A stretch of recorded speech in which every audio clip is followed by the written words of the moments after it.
So moving right along, we have a lot to cover. So the next piece will be Gary Fry's action figures. So what made me reach out to Gary Fry? Well, he's actually the only composer on the list in which I actually have a pre-existing relationship. And really quick story of how I actually met him. I was actually living in Chicago at the time, and living in a very small apartment with very close proximity neighbors. And so I was looking for a place to practice and walked into this seemingly random church and asked a lady there who happened to be in charge of the facilities if I could, use the space sometimes and just kind of practice, and I'll just try to stay out of everybody's way. And she said, "Oh yeah, sure. By the way, you should meet my husband." And her husband is Gary Fry. So you never know, I guess, is the moral of the story. So again, a very high-profile composer and arranger. If you've ever attended a holiday concert, orchestra concert here in the United States, you've probably seen his name on there without really realizing it. He does a lot of arranging for that, particularly with the Chicago and Dallas Symphony Orchestras. Additionally, this is a video that I'm not going to play for you for lack of time right now, but this is a United Airlines commercial for the Rio Olympic Games with the Rhapsody in Blue in the background. Everybody familiar with that? Well, Gary Fry did the music for this, which was pretty neat. By the way, this is not an endorsement for any particular airline. So briefly about the work. It's a 4-movement work for solo euphonium and tuba. Actually, tuba will play 1 movement. Marimba and vibes, as you can see over here, and for drum set. Each movement represents a different evocative character and is titled appropriately. And additionally, there are lots of instances of jazz influence that we will go over throughout the lecture. So, towards the beginning of the work, harmonic language is fairly simple.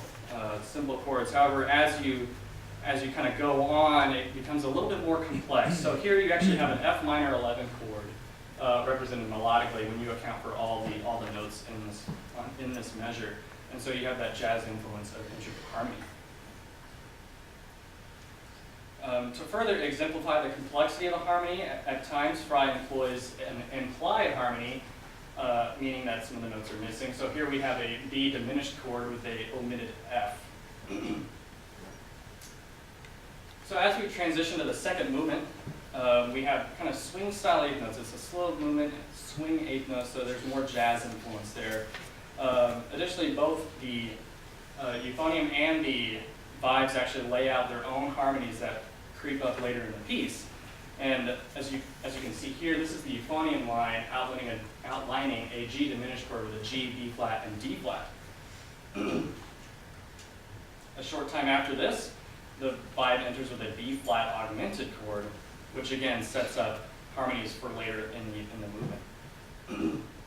So there are several instances throughout the movement where this happens. However, we're going to skip a little bit to the end where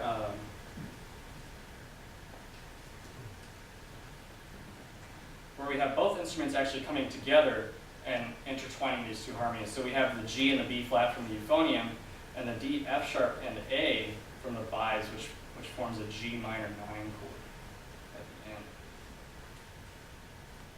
Moving on to movement 3, this one's actually written for solo tuba, so I'll have to get out my tuba momentarily. It's written in a heavy and slow 7/8, and I'm interpreting this as Fry's interpretation of a scherzo, or his take on a scherzo. Scherzo being defined as something that kind of toys with your expectations a little bit more. Many of the same compositional techniques are used in this movement as previous movements. So forging ahead to movement 4, we have some more jazz influence here with a walking bass line. So this is the euphonium actually, and this is actually marked at well over 200 beats a minute, so it moves along pretty quickly. Additionally, this movement contains a longer written out improvisation, and so this is the improv line, sitting over harmonies in the marimba. It's actually quite a bit longer than this, but PowerPoint slides are only so big. So before we perform the piece, just some unique aspects of this commission. I've discovered that every composer is a little bit different, and so when I reached out to Gary, he was very receptive. However, he wanted a little bit more guidance than I think most composers wanted, which was interesting. He wanted to know, the length of the work, what instruments he wanted him to write for, in addition to the euphonium, obviously. He actually got the tuba idea from me. And what kind of skills should he showcase in the piece? Some revisions that have occurred in this. Most of the revisions in this involve me playing some technical lines and I don't have a chance to breathe. So we just have to omit a few notes here and there to be able to breathe a little bit. So, speaking of that, some performance challenges in this. Individual technique, certainly. There are a number of notes, especially in the fourth movement of the work. In fact, Chris Jones and I, who's going to play Merman 5, we were joking about this earlier this week about how the fourth movement should maybe just be called notes, or a lot of notes.